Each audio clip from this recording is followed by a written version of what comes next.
L'enlèvement est une doctrine biblique qui parle du moment où Jésus-Christ reviendra pour emmener ses fidèles disciples au ciel. Dans 1 Thessaloniciens 4, 16 à 17, le Seigneur descendra avec un cri, la voix d'un archange et la trompette de Dieu.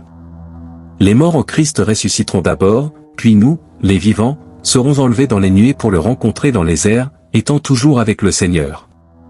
Le mot « ravissement » n'apparaît peut-être pas dans ces versets, mais le sens littéral est là. Dans 1 Thessaloniciens 4, 17, le mot utilisé pour indiquer le déplacement réel des gens de la terre vers le ciel est « harpazo », qui signifie arracher ou emporter. Il ne fait aucun doute que ce verset parle du déplacement réel des gens vers le ciel au retour de Jésus. Il est venu personnellement, non pas par la mort, mais par un cri. Dans Jean 14, 1 à 3, Jésus a promis de revenir et de préparer une place pour ses disciples. S'il va préparer cet endroit, il reviendra les accueillir, s'assurant que là où ils se trouvent, ils les accueilleront également. La promesse de retour de Jésus est l'une des plus merveilleuses pour le corps du Christ. Il y aura deux groupes, les morts en Christ ressusciteront en premier, suivis des vivants qui seront enlevés. Ce passage ne fait pas référence aux morts méchants, mais aux morts justes qui ont vécu à travers les siècles. Ensemble, les saints qui dorment en Christ seront rattrapés aux côtés des vivants. Il ne s'agit pas seulement d'un groupe spécifique de croyants, mais de tous ceux qui resteront fidèles jusqu'au retour du Seigneur. Guidés par le Seigneur, explorons la vie en Christ. Si vous faites partie de ceux qui sont vibrants, sachez que le corps du Christ est vaste et diversifié. Parfois, nous nous limitons à notre communauté locale et à notre Église sans réaliser la grandeur du corps du Christ à l'échelle mondiale. Dieu transcende notre Église, l'enthousiasme pour lui existe au-delà des frontières de notre congrégation. Partout en Amérique, vous trouverez des croyances issues d'horizons, de cultures et de traditions diverses, tout adorant le seul vrai Dieu. Des horizons en expansion, en Afrique, en Europe, en Asie, en Australie, en Nouvelle-Zélande et aux quatre coins du monde, il y a de véritables adorateurs du Christ nés de nouveau. Le corps du Christ est vaste et le ciel sera habité par une myriade de personnes au-delà de notre congrégation locale. L'enlèvement ne sera pas discret, ce sera un événement massif, avec des millions de personnes dirigées par le Seigneur Jésus.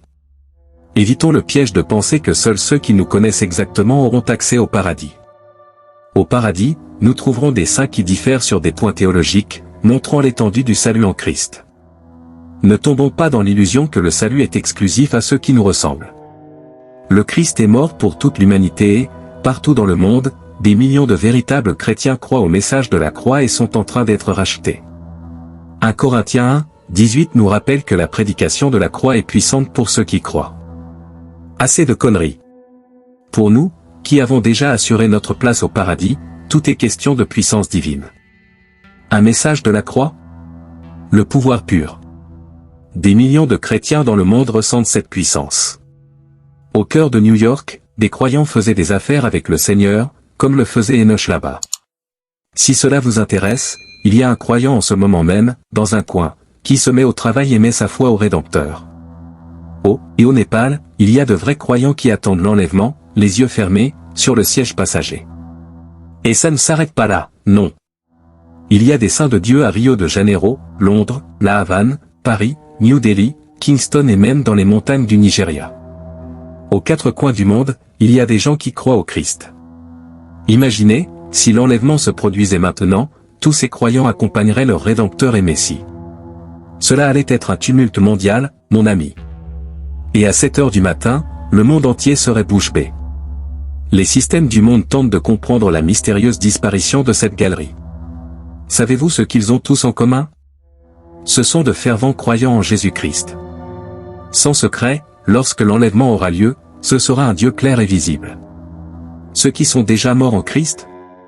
Ils ressusciteront, rassembleront les corps glorifiés et alors, les vivants iront ensemble, comme une fête dans les nuages. 1 Corinthiens 15, 51 à 52, mon frère. Dieu va donner aux croyants des corps tout neufs. Cette histoire de maladie est terminée. Vous en avez marre de ce corps fragile? Détendez-vous, le nouveau sera jeune, zéro vieillissement, zéro interférence. Et l'enlèvement se produira en un clin d'œil. Vite, compris? Avant que le monde ne s'en rende compte, bam, c'était parti. Pas de temps pour les adieux, pas de prière de dernière minute. Cela va aller si vite que le monde ne comprendra rien. L'événement se terminera avant que les gens n'aient la moindre idée de ce qui s'est passé. Mais certainement la vague, car il y aura des gens qui ne suivront pas le guide du Christ et recevront une dose de colère divine. Des temps difficiles arrivent, mon ami, appelés la grande tribulation. La plupart des gens s'en moquent, mais il va y avoir de sérieux problèmes. Dans l'Apocalypse, Dieu montrera qu'il n'a pas respecté les règles, désobéissance, immoralité, idolâtrie, corruption, calomnie, tout prendra feu. En tant que chrétiens, nous devons vivre ensemble, en prévision de l'enlèvement. Il faut toujours être prêt, car le Fils de l'homme reviendra au moment où on s'y attend le moins. Ceci est une invitation pour vous à vous abonner à notre chaîne et à faire partie de cette famille qui s'agrandit chaque jour. Avez-vous regardé la vidéo et êtes resté bouche bée? Nous voulons savoir ce que vous pensez. Commentez ci-dessous, partagez vos idées, envoyez un like si vous avez aimé et n'oubliez pas d'appuyer sur la cloche de notification pour ne rien manquer. Construisons ensemble cet espace d'échange et d'inspiration. Alors allons-y. Inscrivez-vous, commentez, partagez et venez participer à ce moment où vous serez prêts à vous lancer dans cette aventure ensemble. Oh, et bien sûr, restez à l'écoute pour découvrir d'autres contenus incroyables à venir.